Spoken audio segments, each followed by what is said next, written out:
السلام علیکم ناظرین، میری دھرتی میری دنیا کے ایک اور پروگرام کے ساتھ میں ہوں آپ کی میزبان امینہ خان۔ ناظرین، منشیات ایک بڑی لعنت ہے جس نے ہمارے معاشرے کو بھی اپنی لپیٹ میں لے رکھا ہے۔ چند ٹکوں کی خاطر قوم کے مستقبل سے کھیلنے والوں کے خلاف حکومت کی جانب سے خاطر خواہ اقدامات کیے جاتے ہیں، تاہم یہ اقدامات سہولتوں کی کمی کے باعث ناکافی نظر آتے ہیں، جیسا کہ سندھ پنجاب سرحد پر منشیات کی روک تھام کے لیے تعینات ایکسائز عملے کو جدید سہولتوں کی عدم دستیابی کی شکایت ہے، اور عملہ اپنے تجربے اور چند فرسودہ طریقوں سے منشیات کی اسمگلنگ روکنے کی کوشش کرتا نظر آتا ہے۔ اس بارے میں خصوصی رپورٹ آج کے پروگرام میں شامل کی گئی ہے، لیکن سب سے پہلے نظر ڈالتے ہیں کہ آج میری دھرتی میری دنیا میں کیا خاص خبریں اور رپورٹس شامل ہیں۔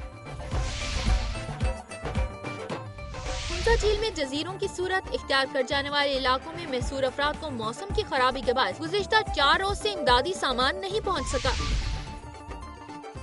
سندھ کے عظیم صوفی بزرگ شاعر حضرت شاہ عبداللطیف بھٹائی کا 329واں یوم ولادت۔ پاک پتن میں جعلی دودھ تیار کرنے والی فیکٹری پکڑی گئی، کیمیکل اور آلات برآمد، ایک ملزم گرفتار۔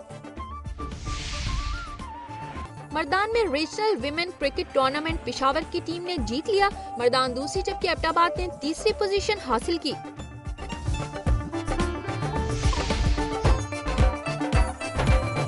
آج میری دھرتی میری دنیا میں پیش کی جانے والی خاص خبروں اور رپورٹس کی ایک جھلک آپ نے ملاحظہ کی، اب خبریں تفصیل کے ساتھ۔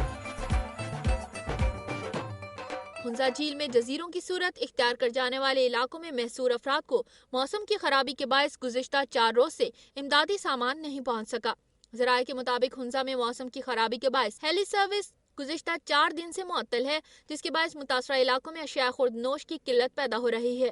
ذرائع نے بتایا کہ ہنزا جھیل میں کشتی سروس دوبارہ شروع کرنے پر غور کیا جا رہا ہے۔ دوسری جانب جھیل میں پانی کی آمد اور اخراج برابر ہونے کے بعد پانی کی سطح برقرار ہے۔ پاک پتن میں جعلی دودھ کی فیکٹری پکڑی گئی، بھاری مقدار میں کیمیکل، تیل اور آلات برآمد کر کے ایک ملزم کو گرفتار کر لیا گیا۔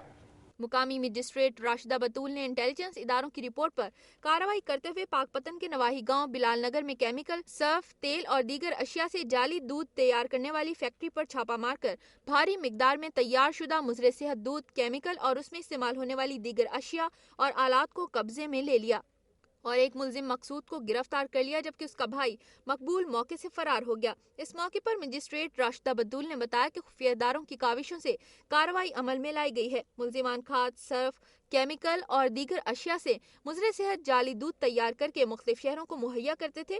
اس سلسلے میں ایک شخص کو سامان برآمد کر کے پولیس کے حوالے کر دیا گیا ہے، ان کے خلاف ضابطے کے تحت کارروائی عمل میں لائی جائے گی۔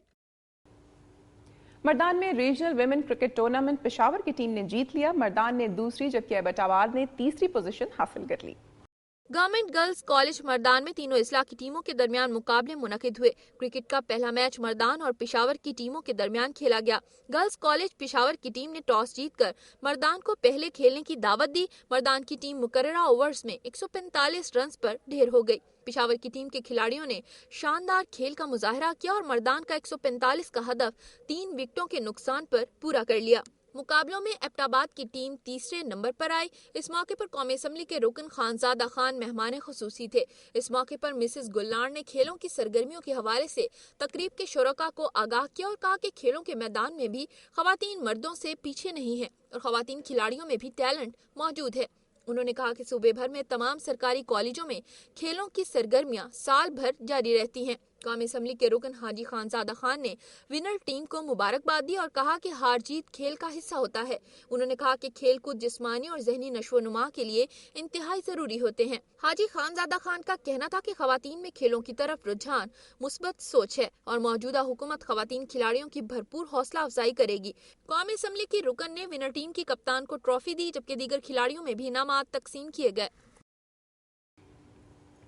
بدین میں زمیندار کی مبینہ نجی جیل پر گولارچی پولیس نے چھاپہ مار کر خواتین اور بچوں سمیت 17 کسان بازیاب کرا کے عدالت میں پیش کر دیے۔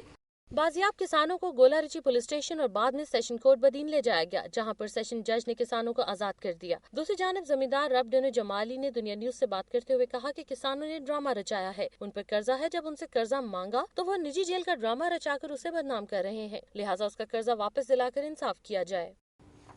عشر و زکوٰۃ کمیٹی ضلع کشمور کی تقریب میں لاکھوں روپے کی امداد مستحقین میں تقسیم کی گئی۔ تقریب غوث پور ہائی اسکول میں منعقد کی گئی۔